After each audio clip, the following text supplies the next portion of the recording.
потребуете свежего воздуха? Прошу вас расстегнуть воротничок и ослабить пояс. Ноги соедините, руки опустите.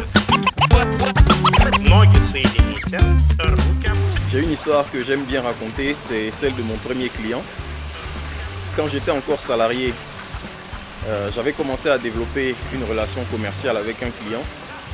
Et ce client-là, connaissant mon projet de créer ma propre affaire, m'avait assuré de me confier ses affaires.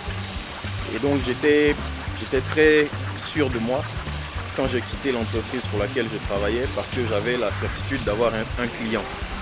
Et ce qui s'est passé, c'est que quand j'ai créé mon entreprise, ce client-là m'a fait défection. Et le temps de retrouver un nouveau client, j'ai passé plusieurs mois à vraiment à galérer, comme on dit, à chercher des clients, à faire de la prospection, à rencontrer des personnes à qui je proposais mes services pour lever des fonds. Évidemment, étant jeune, n'ayant pas forcément une réputation très connue sur la place, c'était un peu difficile. Mais à force de persévérance, j'ai pu finalement avoir un autre client qui a été mon premier client payeur et qui m'a permis de décoller. Dans le domaine de la levée de fonds, le plus gros challenge, c'est la concurrence. On est sur un domaine qui est un domaine de niche.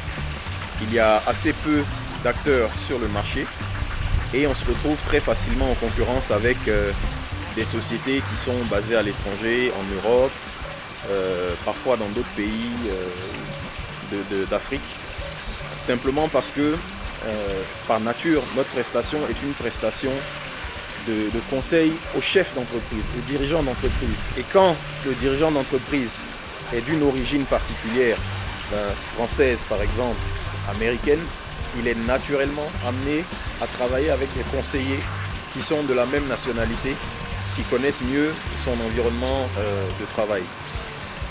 Et ça veut dire que parfois on se retrouve très, très fortement concurrencé quand on est confronté à des clients qui ne sont pas des clients ivoiriens. De l'autre côté, on a également la barrière de la réputation. Les clients en Côte d'Ivoire sont un peu frileux. Ils ont l'impression que les compétences n'existent pas nécessairement localement et ils font plus confiance à des conseillers internationaux qu'à des conseillers locaux. Malheureusement, nous souffrons de ces préjugés-là, mais c'est également à nous de démontrer qu'on peut nous faire confiance et à montrer toutes les garanties de professionnalisme. Un bon entrepreneur, c'est quelqu'un qui maîtrise son domaine d'activité, c'est quelqu'un qui connaît les risques, c'est quelqu'un qui connaît les opportunités, qui sait les détecter, et c'est quelqu'un également qui a la discipline pour pouvoir mettre en œuvre son plan stratégique. Je vous confirme qu'on est calculateur. À mon avis, c'est une qualité et ce n'est pas une qualité qui est propre aux financiers. Tous les grands entrepreneurs sont des calculateurs. Que ce soit le petit marchand, le boutiquier de quartier, que ce soit le chef de grande entreprise, il n'y a aucun entrepreneur qui ne réussisse sans avoir ce talent-là pour le calcul. Maintenant, dire qu'on est avare, je pense que là, c'est un mauvais procès qu'on nous fait. On est effectivement prudent sur les risques qu'on prend. Et cette prudence-là peut être interprétée parfois par certaines personnes comme de l'avarice. Mes passe-temps, c'est la lecture et la musique. Je suis un fan de hip-hop. Quand j'étais plus jeune, j'ai travaillé comme bénévole dans une radio au Canada.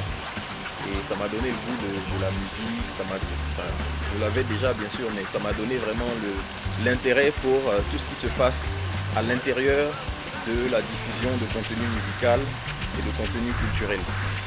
Ensuite, en termes de lecture, je suis très, très friand de lecture qui raconte l'histoire des entrepreneurs. Cheya, félicitations. Cheya, c'est l'univers des hommes. On est dans une époque où la masculinité est de plus en plus contestée, où on n'arrive plus à trouver notre place en tant qu'homme. Soit on est trop homme, soit on n'est pas assez homme. Et il faut trouver en fait le juste milieu, le juste équilibre avec tout ce qu'il y a d'encourageant dans cette démarche-là. Donc moi je veux vous féliciter pour cette idée qui est magnifique, de donner enfin une tribune aux hommes qui s'assument, qui sont fiers d'être des hommes et qui veulent partager avec d'autres leur manière d'être. Moi je vous encourage à aller encore de l'avant et vous avez tout mon soutien.